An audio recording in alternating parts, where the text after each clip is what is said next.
On est de retour. Petite semaine de congé la semaine dernière qui a fait du bien. Johan, j'imagine que toi, tu étais au travail 10 jours, là. 10 jours avant ton retour contre Jordan Mean à Calgary. Puis tu chômes pas, hein? Ben, plein d'opportunités, puis c'est pour ça que t'es pas là encore en studio, parce que monsieur est trop occupé, c'est ça?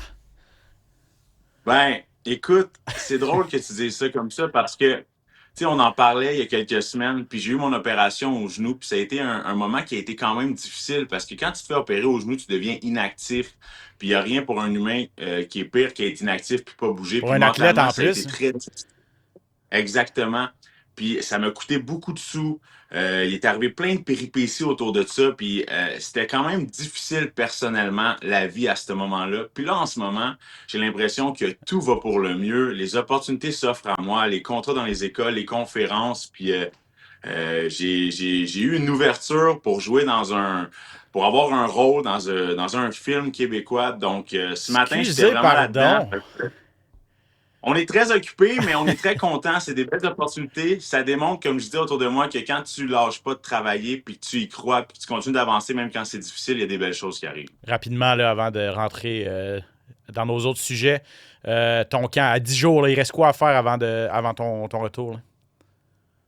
Il reste juste à se présenter puis à aller OK. saigner Jordan Mean, man. Honnêtement, là, faut que je fasse attention parce que j'ai faim.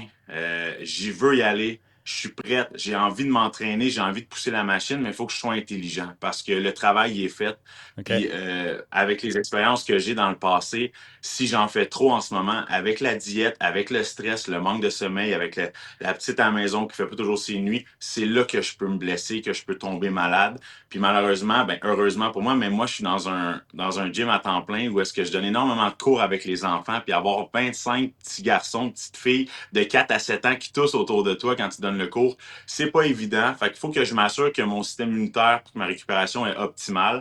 Mais on est là, on est prête. J'ai hâte de partir. Je pars ce dimanche pour être sûr de m'acclimater comme il faut là-bas parce que Calgary, c'est en altitude un petit peu, donc je veux pouvoir donner le temps à mon corps de bien s'habituer avec l'oxygène. Mais honnêtement, Ben, là, je suis très excité d'aller affronter ce gros combattant-là. T'as l'air en pleine forme, en tout cas. Puis c'est sûr que le dernier droit va être très, très, très important.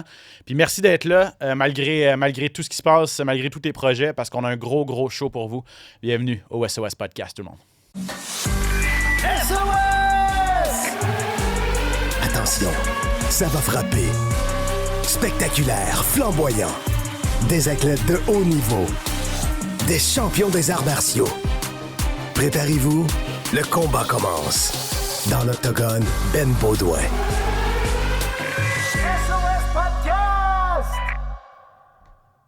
Ah oui, au menu pour vous aujourd'hui, on va revenir sur le dernier gala de l'UFC. C'était pas samedi dernier, l'autre d'avant. Surtout pour parler de la performance de Marc-André Barriault dans une défaite, mais un gros bonus de performance pour lui. J'ai hâte de savoir ce que Johan en a pensé également. On met la table, bien sûr, pour le retour de l'UFC. C'est à Houston en fin de semaine. En finale, Sean Strickland contre Anthony Hernandez. Honnêtement, en tant que fan d'arts martiaux mix, ce combat-là, j'ai très, très hâte de le voir. Deux des meilleurs poids moyens au monde.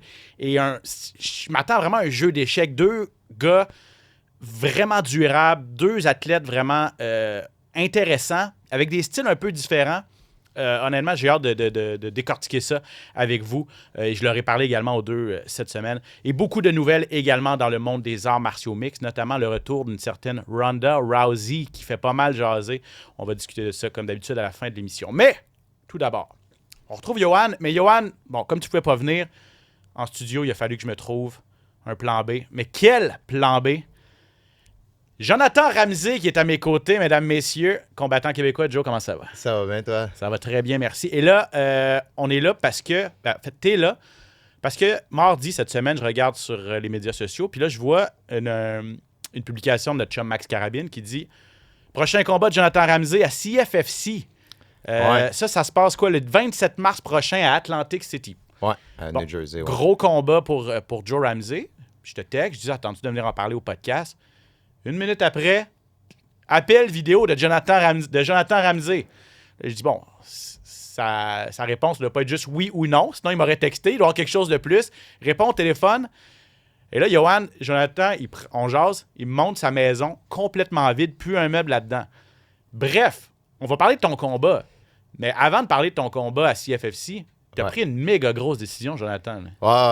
Écoute, j'avais une business, tu sais, j'ai déjà monté à 14 employés. J'avais 8 pendant un bout, 4 trucks, 9 trailers. Tu sais, ça roulait bien. Construction, là. C'est ça, une petite moyenne entreprise, là, tu sais, ça roulait bien. Puis, écoute, depuis 2 ans, comme le monde qui me suit un peu, j'étais à back and forth, Floride, Québec, puis une business à distance, c'est peut-être pas l'idéal. Puis le stress que ça m'occasionne. J'avais de la misère à faire des bons... tu sais, je faisais des bons training camps, tout ça, mais c'est parce que j'allais me brûler. Puis la business, c'était plus de quoi qui était dans mes... tu sais, j'étais comme, c'est pas là, je suis heureux. Je suis heureux dans le gym. Je suis dans le meilleur gym au monde, avec les meilleurs au monde, de mes idoles que je regardais. American Top Team. American Top Team à Coconut Creek, tu sais, en particulier. Donc, j'étais comme, tu sais, c'est un rêve de TQ. J'ai 28 ans, le prime d'un homme, c'est 28-35, là, que t'es au sommet de ton pic sportif, je pense, là. Fait que j'ai dit, garde, faut que je le fasse. Désolé, mon sac, mais... C'est correct, fais-toi-en pas. J'ai dit, faut que je le fasse, je fais le move, tu sais. J'ai Dave Leduc aussi, qu'on connaît, là, d'un combat, qui a fait le move pour aller en Thaïlande, lui. En Birmanie, puis faire de la boxe birmane, ouais. Puis j'étais un peu de chum avec au travers des séminaires, puis on s'est parlé avant mes combats, puis regarde, c'est une inspiration. Puis aussi au American Top Team, tout le monde me disait au niveau, tu sais, Danny Satabello, entre autres, Marvin Vittori, c'est quand ils ont fait le move de tout abandonner pour ça que ça a commencé à aller pour le mieux. Fait que j'ai décidé de vendre ma maison, vendre tous mes actifs dans la compagnie, puis partir avec moi et mes shorts puis mon vouloir en Floride. Donc, Jonathan Ramsey quitte le Québec, s'en va s'installer en Floride. On va parler de Marc-André Barriault tantôt. Marc-André a fait un peu la même chose. C'est à côté de chez nous, il est très proche. Oui, exactement. Lui, il est installé en Floride également depuis plusieurs années. Vous êtes dans des gyms rivaux en plus. Je sais pas comment ça se passe, le Kill Cliff puis le ATT. Est-ce que c'est encore comme c'était auparavant? Oui, 100%. C'est encore la même chose, mais comme il y a des fighters, ça dépend, il y a des rivalités, là, mais il y a des fighters que, on se croise à la plage. C'est ça, on est chum pareil. Là. C'est une rivalité, mais comme il y en a qu'on est chum pareil. Yoann, juste avant de te laisser poser une question à Jonathan, mais moi, ce qui m'intrigue, c'est... puis Yoann, peut-être que tu pourras commenter là-dessus. Tu n'as pas d'enfant, évidemment, tu as ta conjointe, tu vas y aller avec toi, ta blonde. Ouais. Donc, vous partez ensemble. Pas d'enfant, peut-être que ça facilite un petit peu la chose aussi, mais quand même. Tu sais, je sais que Marc-André, quand il est parti, il avait sa job, mais tu sais, c'était un salarié. Toi, tu avais ta maison, tu avais ta propre entreprise, tu sais, laisser partir des employés, tout ça. Puis tu sautes dans le vide un petit peu aussi là, avec tout ça. Est-ce que ça a été des nuits où est-ce que ça a été long avant de prendre la décision? Parce que tu te torturais en disant, tu sais, je fais-tu ce move-là? Pareil, ça va tellement bien au Québec, financièrement parlant, puis au niveau de la business. Mais comme tu dis, le bonheur était peut-être pas là, tu sais. Non, c'est ça, exact. Je pense que je voulais pas arriver, mettons, plus vieux, puis au salon de retraite, puis tu sais, qu'est-ce que ça aurait donné? Fait que j'ai dit, je vais le faire, puis je vais toujours pouvoir me racheter un trailer, puis repartir avec un petit trailer. Puis je me garde quand même, tu sais, comme le savoir-faire est toujours là.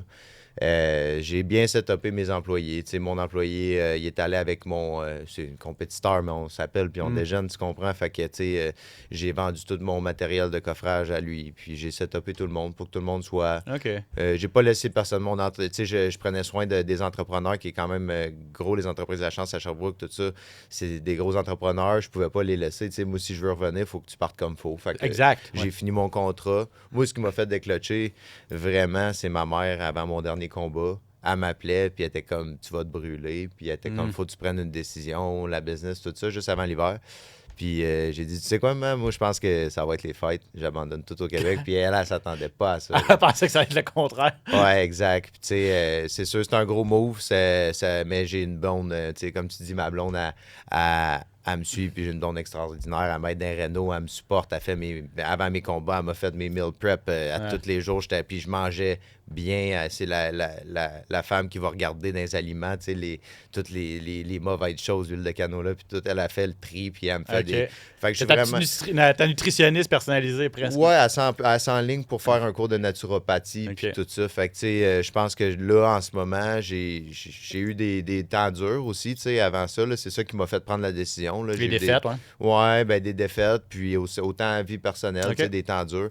Fait que là, je pense que je suis bien entouré, bien setupé, puis je m'avais un peu perdu, pas dans le matérialisme, mais tu sais, un peu dans le flashy, tout ça, t'es à Miami, mais comme là, aujourd'hui, tu vois, je suis le genre de gars qui est tellement extrême que là, aujourd'hui, je veux plus rien avoir à part mon rêve, tu comprends? Autant que j'aimais ça avant avoir, j'avais un Mercedes, j'aimais ça, le gros truck, tout ça. Aujourd'hui, je veux juste mon rêve, je veux juste faire ça. Wow. Ouais, ça a changé, ouais. Johan?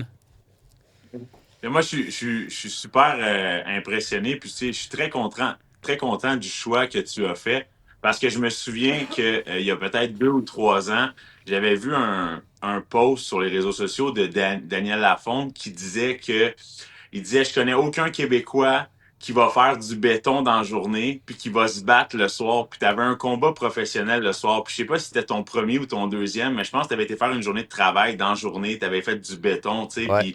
puis je me disais, tu sais, on le savait c'était qui Joe Ramsey, puis on se disait, ben, moi, en tout cas, je me suis dit dans ma tête, je me suis dit, voyons donc, que le gars, il a été faire du béton toute la journée, puis que là, il s'en va se battre. Mais tu sais, en même temps, ça en dit gros sur ta personnalité, ça en dit gros sur jusqu'à où tu es prêt à aller pour te rendre. Puis on a tellement des beaux exemples de Marc-André Barriault qui est parti à l'extérieur puis qui a tellement eu une belle carrière. Puis je pense qu'il n'aurait jamais eu la carrière qu'il a eue s'il était resté ici. Ouais. Puis comme tu l'as mentionné, Joe, tu l'as fait une fois, man, tu as monté une business. Tu vas le refaire à 40 ans si c'est ça que tu veux faire. Puis si jamais ça ne fonctionne pas. Fait que moi, je pense que tu es en bonne position pour faire ce que tu fais. Tu as fait un beau retour. Avec 2 défaites quand même assez difficiles, t'es revenu, t'as pris une pause, t'as fait un retour, t'as battu un gars qui avait du bon sens. Là, de prendre tes choses puis de tout mettre tes œuvres dans le même panier, il y a une certaine excitation à ça, puis il y a une certaine flamme que tu vas toujours garder à l'intérieur de toi, juste à cause du fait que tu sais qu'il y a pas de point de non-retour. Tu t'en vas là, puis t'as une option, t'as pas de plan B. Puis moi, je trouve ça vraiment excitant pour toi. Puis j'ai vraiment hâte de te voir performer à CFFC. Je pense que tu vas adorer ça. Moi, je me suis battu longtemps pour CFFC. Exact, tu t'es battu, puis tu as eu du succès là-bas, tu sais, tu avais gagné la ceinture, puis tout ça. Je me demandais l'organisation. C'est pas un octogone, c'est vraiment une cage qui est faite en rond. Ouais. C'est une longue cage qui est faite en rond. La promotion est excellente. Puis là, tu t'en vas te battre à Atlantis City, qui est un peu un mini Las Vegas, qui est vraiment une atmosphère qui est incroyable. Fait que je pense que c'est vraiment tout à ton avantage. Puis c'est une des organisations les plus reconnues si tu veux aller à l'UFC. CFFC, c'est vraiment une belle porte d'entrée. Fait que j'ai bien hâte de voir ton combat contre Morales. Là. Merci. Ouais, justement, la cage ronde qui est, comme tu dis, c'est avantage de striker, entre autres, tu sais, un grappler, tout ça, c'est avantage de striker. Donc, ouais, j'ai tout, ça va être, ouais, le knockout que tu avais fait, le fly. Ben là, c'est ça, Phil m'a devancé, mais Johan, je sais pas si tu le vois, là, mais j'ai ressorti là, ton gros flying knee que tu avais eu à CFFC, c'est ça qui t'avait mis sur la map. Puis là, les gars, OK. Ça aurait été le fun que vous soyez tous les deux en studio parce que ceux qui ne le savent peut-être pas à la maison, il y a quand même déjà eu une rivalité assez intense entre vous deux, entre Jonathan Ramsey et Johan Lennes. Ouais. Ça n'a pas toujours été les bons mots comme ça. Bon, la hache de guerre a été enterrée. Ouais. Là, je voulais peut-être rajouter un petit peu d'huile sur le feu. T'sais. Jonathan, tu as vu ça? C'est pas une compétition. Mais si tu veux surpasser Johan Lennes, voici ce qu'il faut que tu fasses. Là. Je pense que je vais shoot out Johan Lennes, je vais essayer de le faire. Puis parce que le gars, actually, c'est un gars de Jew. Fait que si je le time pendant qu'il shoot avec un flying knee comme il a fait, 100% je shoot out mon chum Johan au Québec. That's it. Je vais dire c'est parce que Ben Baudouin l'a dit. Exact. Non, mais c'est ça. Puis tu sais, c'est le fun de voir que vous êtes. Ben, tu sais, Johan, tu es un petit peu plus vieux que Jonathan. Tu as 28, tu m'as dit? Ouais. T'arrives là. Ma fête, c'est la semaine prochaine, par exemple. Tombe 29. 29, c'est pas un jeune 29. Mais tu sais, avec quelques années plus tard, si tu repasses dans la même organisation, puis Johan, c'est ça, comme tu as dit, ça t'a ouvert la porte. Aller chercher la ceinture de cette organisation-là, ouvrir la porte de Contender Series. C'est l'objectif, Jonathan, Ouais, j'imagine? 100%. C'est sûr que j'abandonne pas tout pour essayer de virer en rond. Là. Moi, mon but, c'est essayer de faire au moins une shot à UFC puis montrer ce que je sais faire. Je pense qu'avant, avec la business, c'était pas l'idéal, mais maintenant que je suis clean puis que, comme je te dis, toutes les sphères de ma vie est dans le optimal, je pense qu'on est là. Ouais. Bon, parlons de Morales, parce que là, c'est dans tu vas avoir 5 semaines de camp d'entraînement à peu près. Donc, Yep. tu sais, merci d'être là, parce que quand on s'est parlé au téléphone, tu dis, ouais, je suis pas de m'en aller en Floride, là, mais tu sais, pour le podcast, je vais rester. Mais là, Ouais. finalement, tu avais des trucs pas mal à régler au Québec. Tu t'en Ouais. vas quoi samedi, tu me dis? Ouais. Avec ta voiture, ta blonde, vous en allez là-bas. Les 3 chiens. Les ouais. trois chiens. Ouais. Oh my God. 5 semaines de camp d'entraînement. Quel genre de gars c'est? Tu l'as dit un peu, un gars de joue, mais c'est un bon défi pour toi. Un de mes chums s'est battu contre Lindsey Jones. Il est au American Top Team. C'est un bon fighter, Lindsey Jones. Il m'a dit crazy strong grappling. Genre, il y avait la force d'un gars de joue. Tout le monde sait c'est quoi le feeling d'un vrai gars de joue. C'est chiant, ils sont raides. Mais il n'y a pas vraiment de pop dans son striking. Fait qu'il faut pas que je m'attende qu'il va essayer de striker, même si son dernier finish, que c'est un knockout. Mais si tu regardes la vidéo, le gars, c'est pas la crème de la crème. Fait que je suis pas impressionné par son knockout. Je suis plus, je vais me méfier de son sol. OK. Ouais. Puis, toi, on sait que ton pain et ton beurre, c'est ton striking.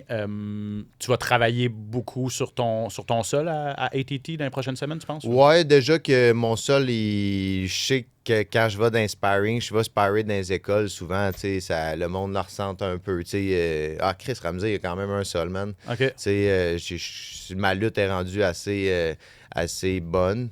C'est sûr que comparé à du monde qui font ça depuis qu'ils sont high school, tout ça, m'en reste à apprendre, mais comme je m'en vais vraiment sur une bonne lancée, je fais de l'overtime dans le gym avec des coachs comme Mike Brown, puis il m'invite le soir avec les autres plus hauts tu sais, dans la hiérarchie du American Top Team. Fait que tu sais, je me sens privilégié pour vrai.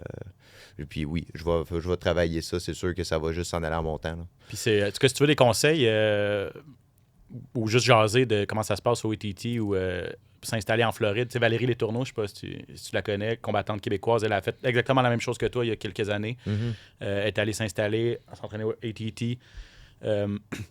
Est allée en championnat du monde à l'UFC, est allée en championnat du monde à Bellator par la suite. T'sais. Puis elle aussi, on le disait, là, ça a été ça, le déclic. Ouais. Partir, laisser tout derrière, aller s'installer là-bas. Puis elle me disait qu'au ATT, c'est vraiment rendu que pour les professionnels. Là, tu le sais, tu y vas quand même souvent. Ouais. Il n'y a plus d'amateurs, c'est vraiment là, C'est fermé, t'as même pas le droit de rentrer. C'est ça. C'est hein? barré. Ouais. Fait que quand ils t'acceptent dans cette fraternité-là, ça veut dire que tu vas être traité aux petits oignons, puis tu vas avoir la chance de t'entraîner avec. Ouais, juste mais les il faut que tu meilleurs fasses tes devoirs. Tu sais, eux, il faut que tu rentres au gym à tous les jours le matin. C'est comme l'entraînement obligatoire. OK. Ils comprennent, tu sais, que tu peux avoir des rendez-vous pis tout, mais si t'as un combat puis tu fuck ton entraînement, ils sont pas très contents.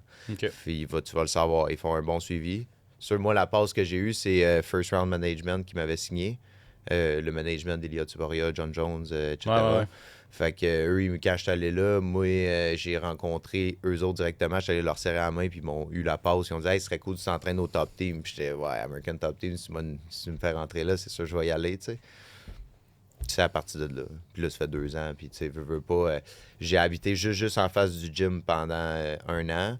Là, j'étais à 7 minutes du gym. Fait que c'est de là que j'ai eu le privilège de, comme Mike Brown, il m'appelle à 5 heures, hey, tu viendrais-tu donner des rounds avec telle personne?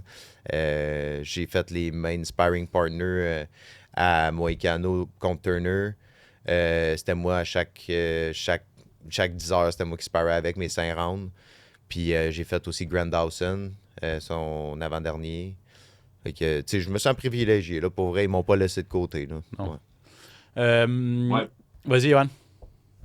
Souvent, ça, là, c'est des billets en banque, c'est de l'argent en banque parce que eux, là, ils prennent en note que tu as aidé leurs combattants. Puis quand ça va être ton tour, souvent, c'est là qu'ils vont vouloir décider de mettre de l'énergie sur toi, tu sais. Puis c'est tellement une grosse école avec des styles variés, American Top Team. Puis, tu sais, Morales, c'est un combattant plus de jiu-jitsu, moins un striker. Mais il y a une certaine facilité quand même à décortiquer un combattant qui est unidimensionnel, que tu le sais que lui, ce qu'il va vouloir faire, c'est t'amener au sol. Il ne voudra pas échanger avec toi. À chaque fois que tu vas faire une petite feinte, il va avoir une réaction parce qu'il va avoir peur de ta force de frappe. Puis, moindrement que tu ne respectes pas son combat debout, tu peux descendre ta main avant un petit peu, la garder plus au niveau de tes hanches pour déjà avoir un underhook, déjà avoir une main basse pour défendre, l'amener au sol, te mettre un petit peu plus de côté. Il y a des stratégies à avoir. Moi, personnellement, j'aime beaucoup mieux me battre contre un gars qui est juste bon au sol que contre un gars qui est très bon en striking, que tu ne sais pas si tu essaies de le shooter, il va t'envoyer un genou. Après, dans le clinch, le coude va sortir, tu sais.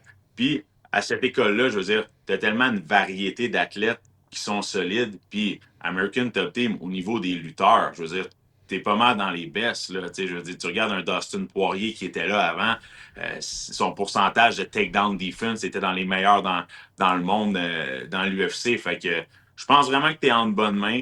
Puis je pense qu'il faut que tu aies confiance à 100% parce que un gars qui fait la finale à Unified MMA, c'est Hunter Lee, un 185 livres, un gars supposément qui a une lutte à dormir debout. Puis il est venu au Tristar dans les 2 dernières semaines. Puis je peux te confirmer que ma lutte rivalisait avec la sienne. Puis je suis loin d'être un lutteur collégial. Fait que, tu sais, faut y croire, man. Faut absolument y croire. Ben ouais, 100%. Tu sais, on est des meilleurs au Canada, je pense. Puis faut garder la mentalité d'être au top. Tu sais, autant toi que moi, il faut qu'on pense qu'on peut être le numéro 1. Je pense que c'est ça l'important d'un fighter, c'est le mental. Là. Parlant de ça, avant d'enchaîner sur nos prochains sujets, on a parlé de tes 2 défaites là, contre Mallette puis contre Cézine Nando.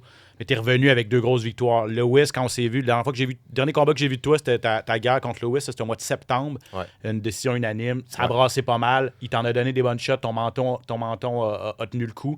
Puis surtout ton dernier contre au mois de novembre, t'as passé le KO au gars en 21 secondes. Fait que 2 victoires, 2 scénarios complètement différents où t'as pu, d'une part, confirmer que ton menton est encore bon, puis d'autre part, de dire OK, ma force de frappe est encore là avec un KO en 21 secondes. J'imagine que ces 2 victoires-là, ça te ramène où tu étais avant quand tu étais invaincu, là, ou presque. Oui, exact. C'est sûr que ça m'a redonné la confiance, le knockout power que j'avais. Là. J'ai rentré en fureur avec toutes des finishes au premier round en dedans d'une minute. C'est quand même. Après ça, j'ai eu une grosse guerre contre Grano. Puis, comme je te dis, j'ai eu une période de ma vie au personnel. C'était mes défaites, mais je pense que c'était représentatif de ce qui se passait de mon côté. J'étais en train de me brûler avec la business puis les combats. Fait que, garde, je pense que tout le monde, comme mon père m'a tout le temps dit, si ça marche pas une année, fais pas même en faire l'autre. Non, c'est ça. Il y a juste les fous qui répètent toujours le même. C'est ça le dicton. Hein? Juste les fous qui répètent la même chose en pensant que ça va fonctionner la deuxième fois. Bref, apporter des ajustements. Hâte de suivre ça. Si on a la chance, on essaiera de se reparler pendant que tu vas être en Floride quelques semaines avant ton combat. Je le rappelle, contre Manny Morales à CFFC le 27 mars prochain. Donc, 5 semaines encore de camp d'entraînement pour Jonathan Ramsey. Parlons, les gars, si vous le voulez bien, de Marc-André Barriault. Pardon, on va y aller rapidement. Ça fait une dizaine de jours maintenant que Barriault est revenu. Défaite contre Michal Oleksiejczuk. Johan, quand on voit le verre à moitié vide, on se dit 5e défaite en 6 combats. Quand même 1-5 à ses dernières sorties. Marc-André, ça va pas très bien. Par contre, verre à moitié plein. 3e bonus de performance de suite. Ça a été un combat de la soirée. Oleksiejczuk a été très élogieux envers Barriault en disant c'est le gars le plus tough que j'ai affronté dans ma vie. Puis il en a affronté des bons.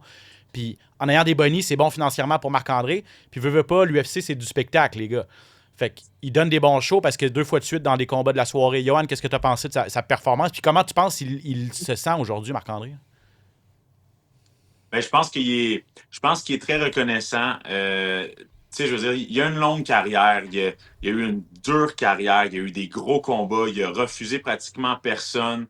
Je l'ai trouvé un petit peu au ralenti quand le combat a commencé. Je me posais beaucoup de questions. J'avais l'impression qu'il y avait une fraction de seconde qui était en retard, qui se posait énormément de questions dans sa tête lui-même. Par contre, je l'ai vu ouvrir la machine au 2e round. Je me suis dit, bon, il est de retour, c'est ça qu'il voulait. Une chose est certaine, il s'est brisé la main dans le combat. Puis il n'a jamais lâché. Il a jamais lâché, il a continué de se battre, il a continué d'envoyer sa main qui était brisée, alors que plein de combattants auraient essayé d'utiliser d'autres armes. Ça, l'UFC le savent. L'UFC est au courant de tout ça. Donc, je pense que c'est ce qui fait en sorte que l'UFC lui donne un aussi gros respect. C'est qu'ils savent à quel point Marc-André Barriault, il a le G de guerrier tatoué sur le cœur. Puis c'est tout à son honneur. Puis je suis très content qu'il ait pu avoir un boni de performance. C'est sûr que ça fait du bien un petit peu, ça. Un petit 100 000. Joe, c'est un gars que tu connais bien, j'imagine. Puis là, tu vas avoir la chance de le côtoyer en plus quand tu vas déménager là-bas. Là. Ouais, ben il s'entraînait au Patnaud aussi avec Julien, tout ça. Puis Julien qui est au Cliff. C'est ça, Barrio, il s'est battu aussi contre mon ami Strania 2 fois. Je l'ai vu à Hybride, puis je l'ai vu après ça à TKO. Ouais. Je pense ça a été 2 guerres. Puis même chose, il m'avait dit la même chose, Strania, que Barrio, c'était un méchant tough. Là. Ouais, c'était un bon fighter. C'est sûr que j'ai jamais eu la chance de m'entraîner avec, par contre. Mais on verra. Peut-être que je peux pas aller au Kicklift. Je peux non, pas c'est ça, je pense pas. On aura peut-être la chance d'aller en dehors, se croiser d'un gym de Jiu-Jitsu, exemple. Ouais, faites ça en cachette. J'aimerais bien ça, en tout cas. Non, c'est ça. Puis c'est juste pour discuter des expériences, j'imagine, à l'extérieur de la cage et tout ça. Je suis sûr que ça va lui faire plaisir de jaser. Ouais, en tant que personne, c'est pas une bonne personne. Ah non, c'est ça, un méchant bon gars. Bref, c'était son 17e combat à l'UFC. Il me l'a dit, j'aimerais ça me rendre à 20. Il y en a juste 4 personnes qui sont rendues à 20 combats à l'UFC. 4 Canadiens. Georges Saint-Pierre, Patrick Côté, Sam Stout et puis John McDessie. Donc, s'il atteint ce plateau-là, comme tu l'as dit, Johan, sa longévité est quand même assez spectaculaire. Il y a eu la victoire aussi de Mario Bautista, facile contre Vinicius Oliveira, et Kyoji Horiguchi, honnêtement, grand champion japonais qui revient, qui a été très, très, très solide également au dernier gala. Donc, lui, peut-être sur la courte liste pour un combat de championnat à 125 livres à l'UFC. Un gars qui s'entraîne au ATT, c'est vrai. Ouais, puis que je côtoie quand même souvent. C'est un vraiment bon fighter. Je pense dans le gym, actually, techniquement, il doit être dans les top. Kyoji, là, on est comme pas mal tout d'accord que c'est des top fighters techniques là, au gym. Là. Ouais, puis c'est un gars qui a énormément d'expérience, puis qui a 5 défaites en plus que 40 combats en carrière. Ouais, qui s'entraîne aussi avec Pantoja, qui était champion. C'est 2 mêmes classes. Ouais, les deux ont dit que s'il y avait une ceinture en jeu, il se battait.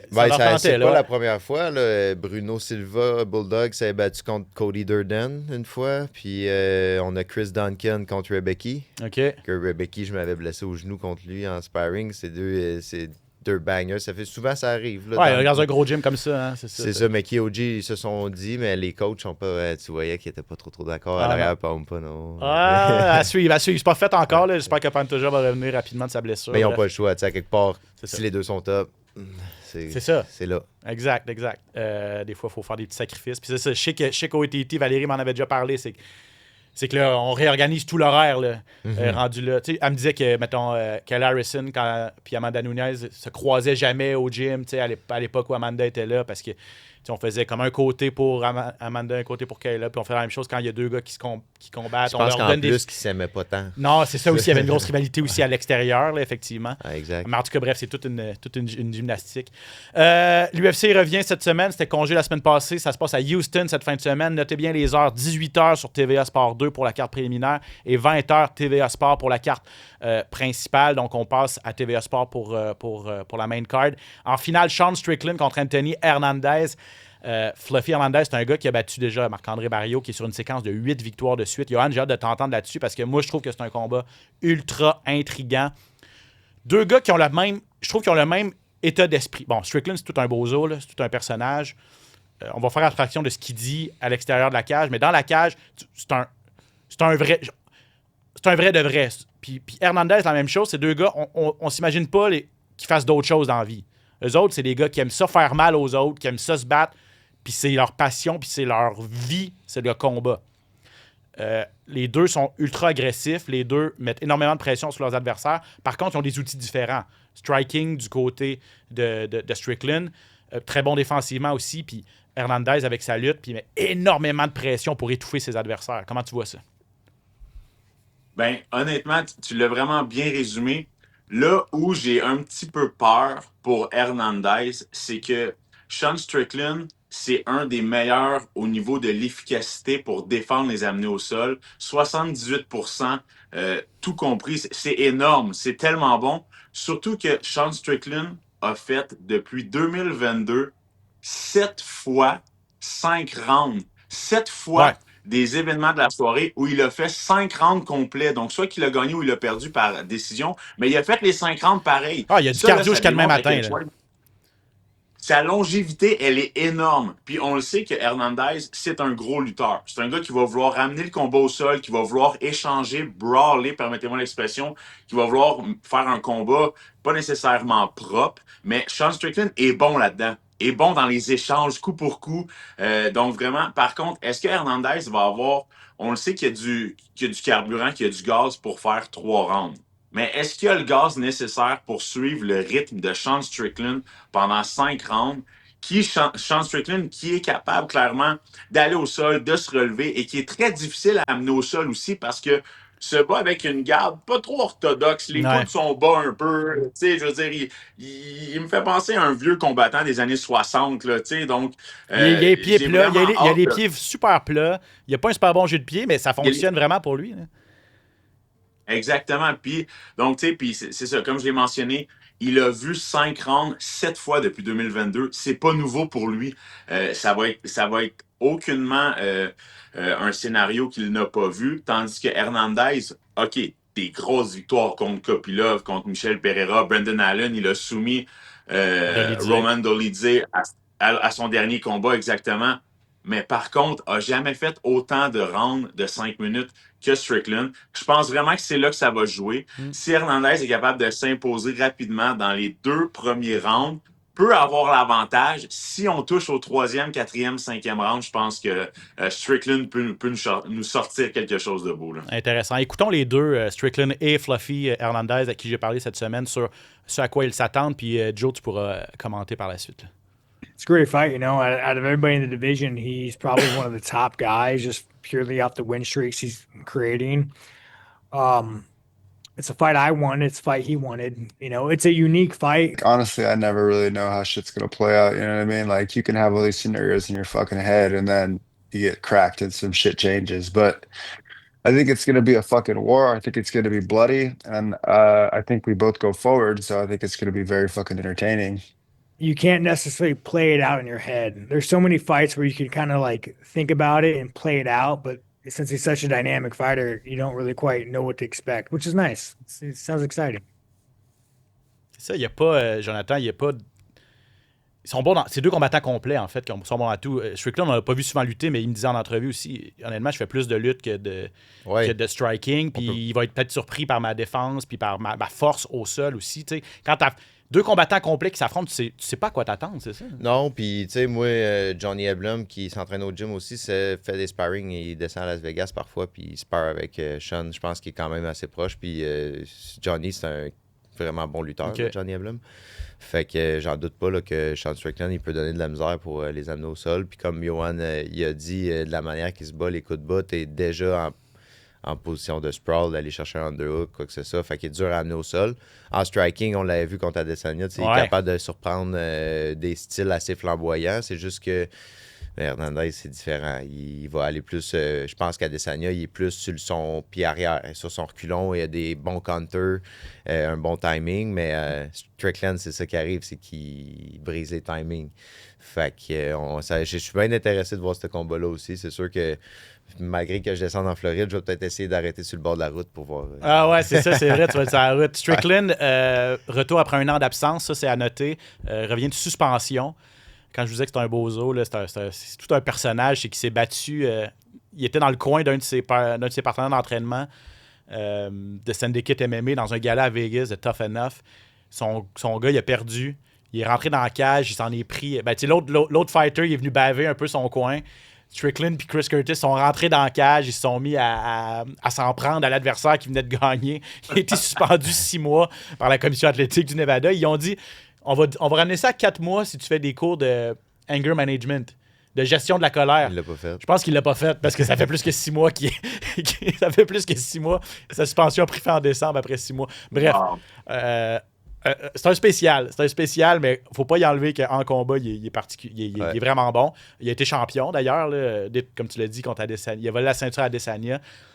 des guerres contre Dricus Duplessis, qui n'a pas été capable d'aller la rechercher. Puis Hernandez, lui, c'est 8 victoires de suite. Il va pour une 9e quand même. Il y a juste Chimaev dans la division qui a une plus longue séquence de victoires que lui. Donc, ça va être intéressant. Puis parlant de Chimaev, c'est 3 contre 4. Là. Strickland est classé 3.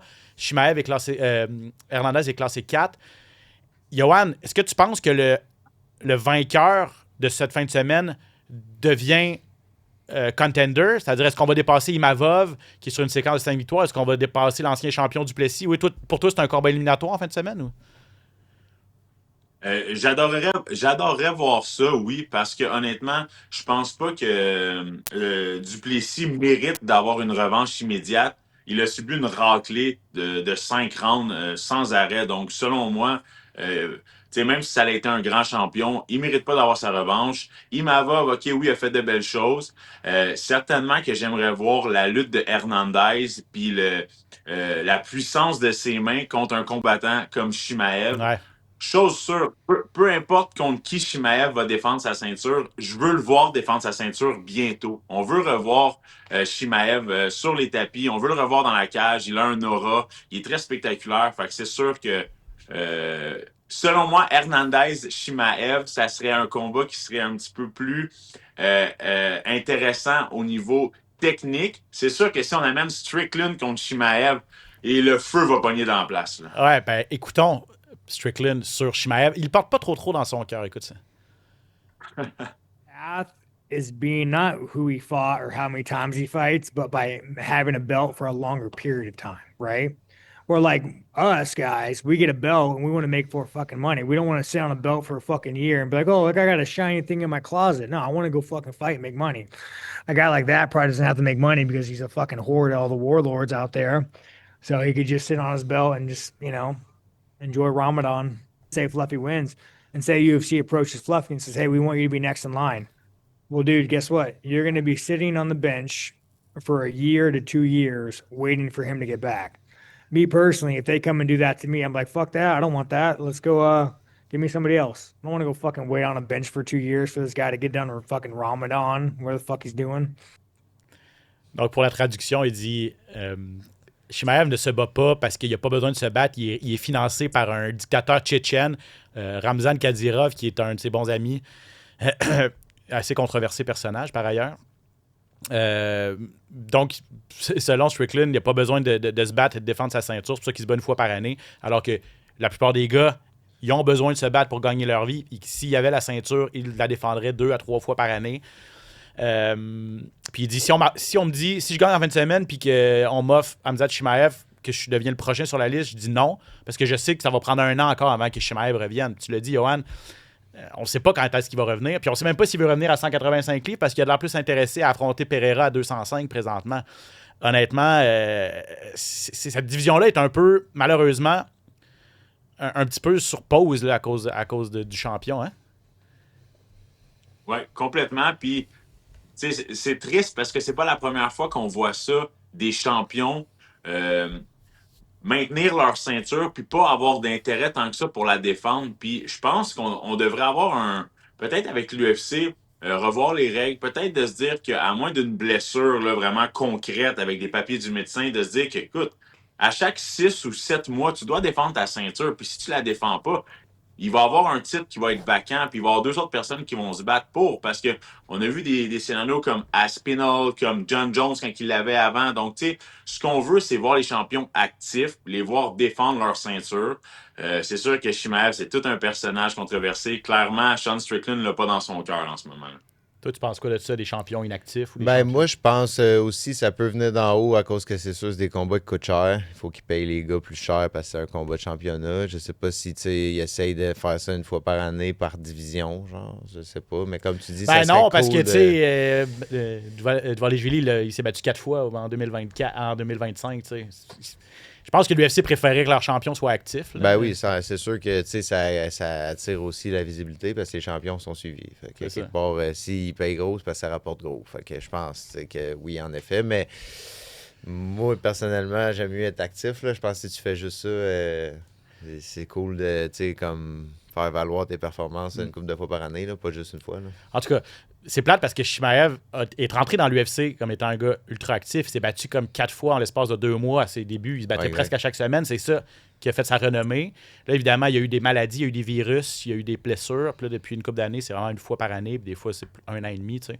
Bref, voilà, à suivre. Mais en fin de semaine, gros combat entre Strickland et Fluffy Hernandez en direct de Houston. Jeff Neal affronte Uros Medic en demi-finale. Jeff Neal va essayer de revenir de ce gros KO qu'il a surpris contre Carlos Prates, ce gros coup de poing renversé. Ça se passait en août dernier. Et Dan Ige contre Melquizael Costa, ça m'intéresse parce que Ige, un vétéran, 1 et 3 ces 4 derniers, un bon gatekeeper, là, mais Costa, une des révélations de 2025, il est sur 5 victoires de suite, puis sa dernière sortie, un gros coup de pied à la tête contre Morgan Charrière. Donc, est-ce qu'il va poursuivre sur sa lancée? Melquizael Costa est rentré dans les classements. Ça va être très intéressant à voir. C'est sur nos ondes TVA Sport cette fin de semaine, l'UFC Houston. On termine ça avec les actualités. Rumeurs, échos, coulisses, les plus récentes nouvelles. Le hype UFC.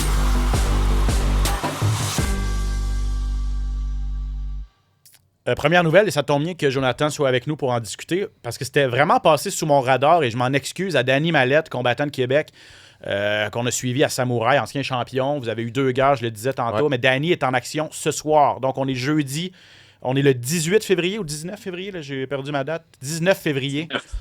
Il se bat ce soir à BFL en direct de Vancouver. Il affronte un gars qui s'appelle Adam Posner, un jeune combattant invaincu de 6-0. Il a 21 ans, un spécialiste du jeu au sol. Jonathan, après tes guerres contre Danny, vous êtes devenus quand même proches. Tu me disais même que tu as aidé Danny dans sa préparation un petit peu. Oui, exact. Là, 2 semaines, j'ai dit, j'ai texté, j'ai dit, garde, Posner, on connaît Posner, il se shoot la tête à terre pour essayer d'amener au sol. C'est pas un striker, c'est pas un gars qui va essayer de chercher une garde de bout. J'ai dit, gars, je vais aller t'aider, je vais me mettre dans le pot de Posner. Fait que j'ai fait un 5 rounds avec Danny, puis j'ai essayé d'y... Tu sais, comme je te dis, je suis pas le King lutteur, mais j'ai quelques petits trucs que je peux y transférer que j'ai appris au top team. Fait que j'ai travaillé un peu avec. C'est sûr, c'est pas moi qui va avoir tout changé, mais je pense qu'il peut surprendre la galerie Danny avec sa force de frappe que j'ai connue.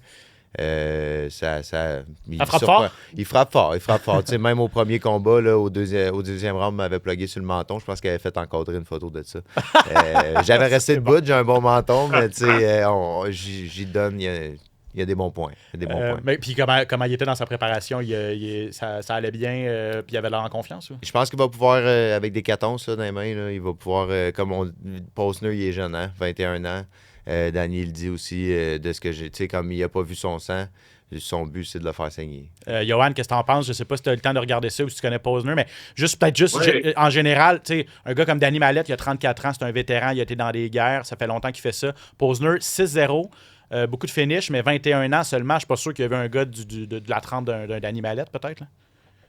Non, mais Posner, c'est vraiment un prospect. Là. C'est un gars qui a commencé à se battre extrêmement jeune. À 14 ans, il se battait, il faisait des compétitions de kickboxing, de taekwondo, de judo. Donc, il a vu l'adversité. Par contre, Danny Mallette, il y a 2 Danny Mallette. Il y a un Danny Mallette avec un camp d'entraînement qui prend ça au sérieux, puis il y a un Danny Mallette un petit peu moins sérieux. On a eu la chance de voir les deux dans sa carrière. En ce moment, je pense que c'est un Danny Mallette qu'on a au sommet de ses performances.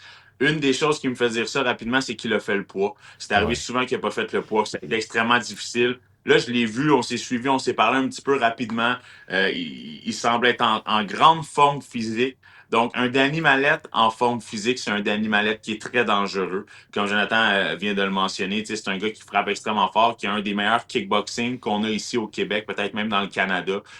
Donc, s'il est en mesure de pouvoir garder sa distance puis placer ses mains, il peut aller chercher cette ceinture-là, ouais. Ça va être intéressant. Et pour ceux qui veulent regarder ça, je vous rappelle, c'est ce soir, donc jeudi, 19h. Pas 19h, mais 19 février, et c'est à 22h. Là, on est dans l'Ouest canadien, à Vancouver. La main card est à 22h sur UFC Fight Pass, et Danny contre Posner, c'est en demi-finale de cet événement-là, BFL 86 à Vancouver. Grosse rumeur concernant l'UFC qui serait de retour à Ottawa le 18 avril dernier. Le journaliste ontarien Adam Martin qui a sorti ça dans les derniers jours. pas en mesure de confirmer cette date-là, par contre, que l'UFC serait de retour au Canada ni à Ottawa. Mais bon, il n'y a pas de fumée sans feu, comme on dit. Et dans les rumeurs que j'ai entendues également, Johan, Ayman Zahabi pourrait être en finale de cet événement-là contre nul autre Kumar Nurmagomedov. Ça te dit quoi, ça, si ça a lieu de 1 à Ottawa et au printemps, au mois d'avril, et de 2, Ayman, une finale, ça serait quand même gros, là. Ça serait énorme. Je pense qu'il est rendu là. Écoute, Eman, à l'âge qu'il a, il a démontré de très belles choses dans ses dernières performances. Il a gagné des gros combats, notamment contre Chito Vera, José Aldo. Donc vraiment, écoute, il a fait des grosses guerres. Je serais vraiment content de le voir pouvoir faire un événement de la sorte, être en grande finale d'un gros UFC comme ça, UFC Fight Night. Donc, j'ai hâte de voir ce qui va se confirmer. On a notamment vu que Mike Millett allait se battre contre Gilbert Burns. On a eu des annonces comme ça. Donc, c'est sûr que si on est en mesure de mettre un Ayman Zahabi contre Nurmagomedov en finale, ça va devenir une carte qui va être extrêmement intéressante. Des grosses implications au classement. Là, à 135 livres, Ayman est 6e dans les classements officiels. Nurmagomedov est encore 2e ou 3e. 2e, je pense. Donc, ce serait énorme pour Ayman. Si ça se concrétise, bien sûr, on suit ça de près puis on vous tient au courant dès qu'il y a des confirmations. Bon, la grosse nouvelle cette semaine qui a fait trembler la planète arts martiaux mixtes. Retour de Ronda Rousey contre Gina Carano, une pionnière des arts martiaux mixtes, une des premières vraies vedettes féminines. Ronda Rousey, une vedette tout court. Elle a été, à son époque, entre 2012 et 2015 à peu près, je dirais, la plus grande vedette d'arts martiaux mixtes. Hommes ou femmes confondus, là, c'est pas compliqué. Le visage de l'UFC, c'était Ronda Rousey. Elle s'est pas battue depuis 2016. Carano s'est pas battue depuis 2009. Honnêtement, c'est 2 OG. Mais ce qui est intéressant dans cette affaire, dans ce truc-là, Johan et Jonathan, c'est que c'est pas à l'UFC. C'est sur Netflix avec Most Valuable Promotion, la compagnie de Jake Paul, entre autres, qui se lance dans les arts martiaux mixtes. Comment vous avez réagi? Comment tu as réagi quand tu as vu que Ronda était de retour contre Carano sur MVP Netflix? En fait, on sait que Ronda, elle a été un peu dans le WWE. Ouais. Elle a fait de la lutte, puis le frère de Jake Paul.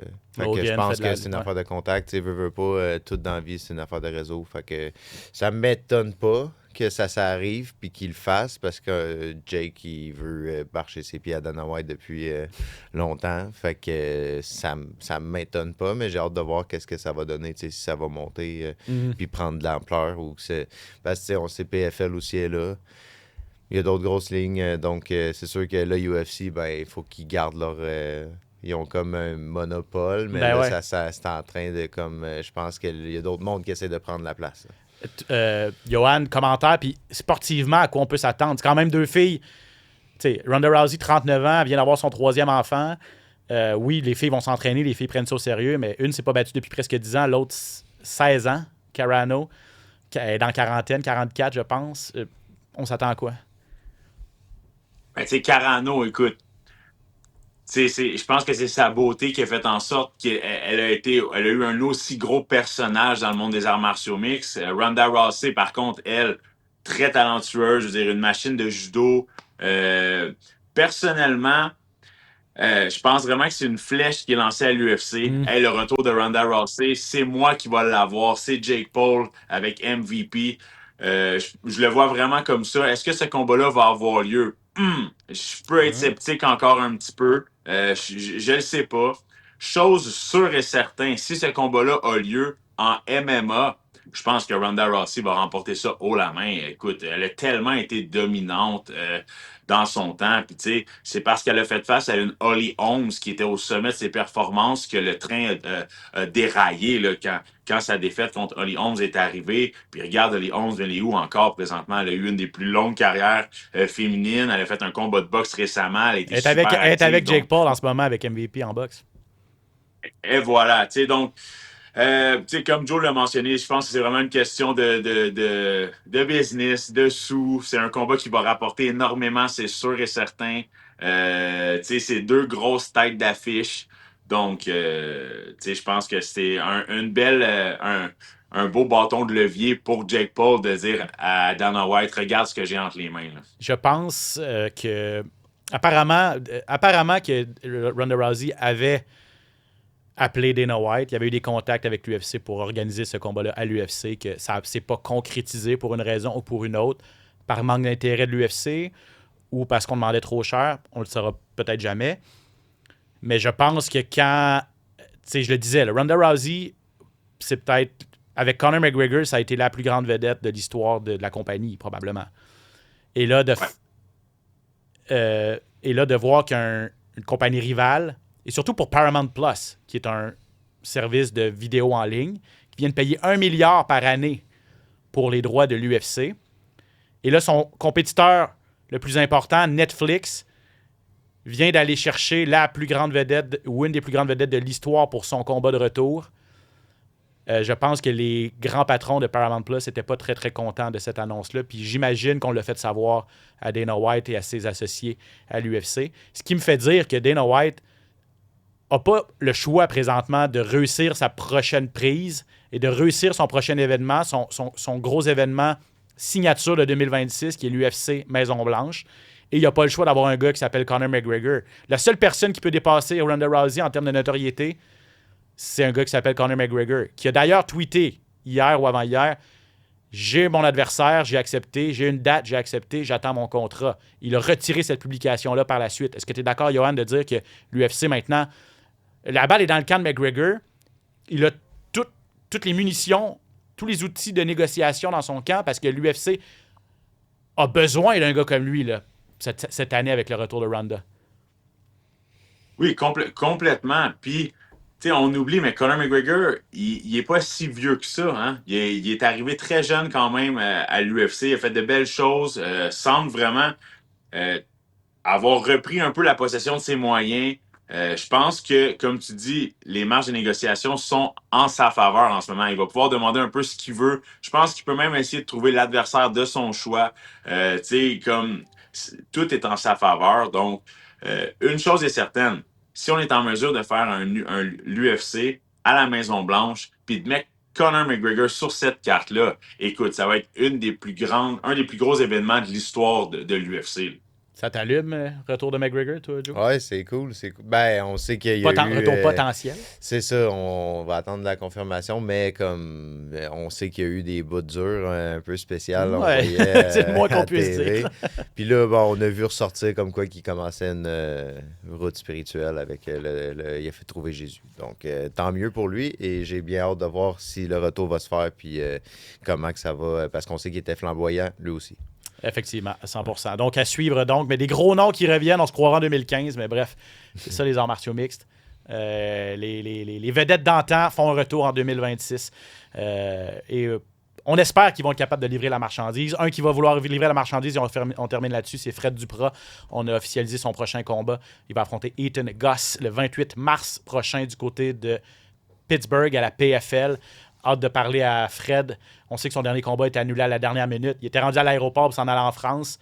Son adversaire a dû déclarer forfait. Évidemment, très, très, très crève-cœur pour Fred Duprat. Ça devrait se passer. Ça va être occupé au mois de mars. Là.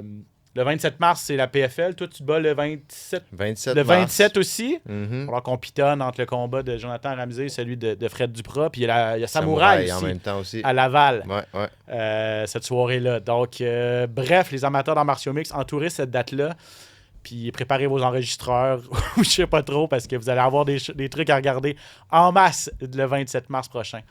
Jonathan, merci énormément d'être passé. Merci. Bon voyage, bonne route en Floride, sois prudent. Oui. Bon camp d'entraînement et on se reparle avant ton combat à CFFC. Merci beaucoup. Johan, n'oublie pas d'apprendre ton texte pour ton prochain gros rôle. Mais surtout, bonne fin de camp d'entraînement. Puis on fait le podcast quand même la semaine prochaine ensemble. Oui, alors que tu vas être en coupe de poids. J'ai hâte de voir comment tu vas être physiquement, mais je sais que tu vas être tout là ici. À 2 jours, faut-il le rappeler, de ton combat contre Jordan Mein à Unified MMA. Merci à Phil en régie. Merci à vous tous à la maison. Le SOS Podcast, présentation de Cube Radio. Vous pouvez nous regarder en audio sur Cube et sur toutes les plateformes et en vidéo sur le site de TVA Sport et sur la page YouTube de TVA Sport également. Je m'appelle Ben Baudouin. À bientôt tout le monde. Ciao.